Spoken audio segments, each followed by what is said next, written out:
Hi everyone and welcome back. Today we are talking about how to introduce dogs to each other safely. As a dog walker, I get asked this all the time. Everybody wants to know how I walk multiple dogs at the same time, how do I introduce them to each other, and how do I get them to get along when I'm walking them. So in this video, I want to share with you guys how I introduce dogs into my pack so that everybody is stress-free and happy. I am going to be gearing this more towards dog walkers just because most of you that are watching this video are going to be dog walkers, but you can really use any of these tips anytime you introduce any dog. So whether you have a friend coming over who wants to bring their dog, or you just adopted a dog and you need to introduce it to your old dog, there are a ton of different scenarios where you need to introduce dogs to each other, so you can use this in those situations. Before you add any dog into a group dog walk, you need to consider if it is the right place for that dog. Not every single dog is going to be good in a group setting, so you need to ask the owner as many questions as you possibly can. If there's been any kind of dog-on-dog aggression coming from that dog, then it may be best just to have that dog on a solo walk on its own.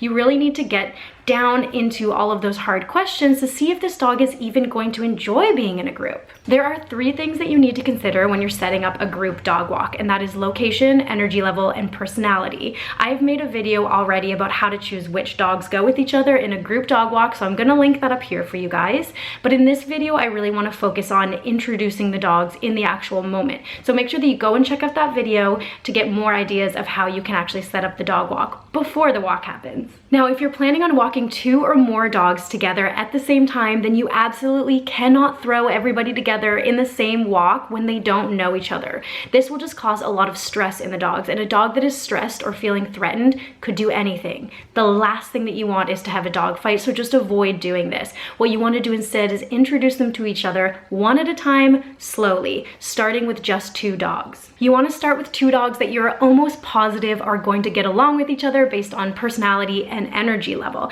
And you want to introduce them in a neutral space. So someplace like an off-leash dog park or on a street. You don't want to use close to one of the dog's houses because dogs can be very protective of their house and they may be defensive in that position. So you want to do it in a neutral space, somewhere that both of the dogs are on common ground. Never introduce 2 dogs to each other in a car because that is just too small of a space. You want them to have a lot of space to feel like they can escape if they need to. You might want to have an extra helper along just for an extra set of hands. I don't recommend using an owner because they tend to get a little bit stressed in these situations, and then that stress rubs off on their dog.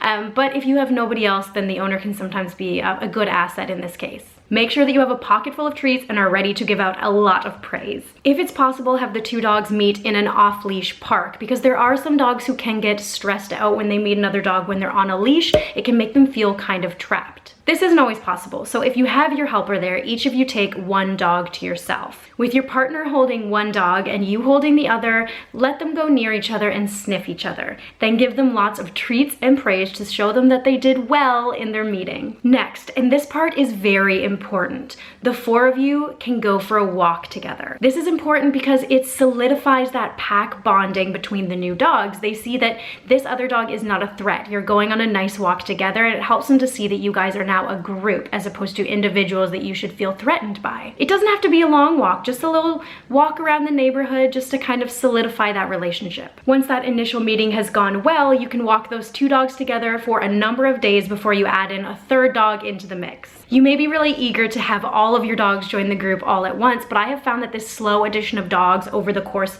of a long period of time will actually pay off in the long run. It's calmer, it's a lot less stressful, and there are just less opportunities for something to go wrong. When I was working for the dog walking company, oftentimes there was a bunch of dogs that were thrown together on a walk and that didn't know each other all at the same time, and it was so stressful for both me and the dogs, and I don't want to wish that on anyone, so I definitely recommend putting these dogs into a group one by one slowly so that everybody is just used to each other and everybody's happy. Of course, there are a ton of different ways to do this, and at the end of the day, it's whatever works best for you. I just wanted to share with you guys how I introduce dogs to each other when I'm building a dog pack so that you can use any of these tips if they're helpful for you. Thank you guys so much for watching this video. If you haven't already, make sure that you subscribe and follow me on Instagram, and I'll see you in the next video.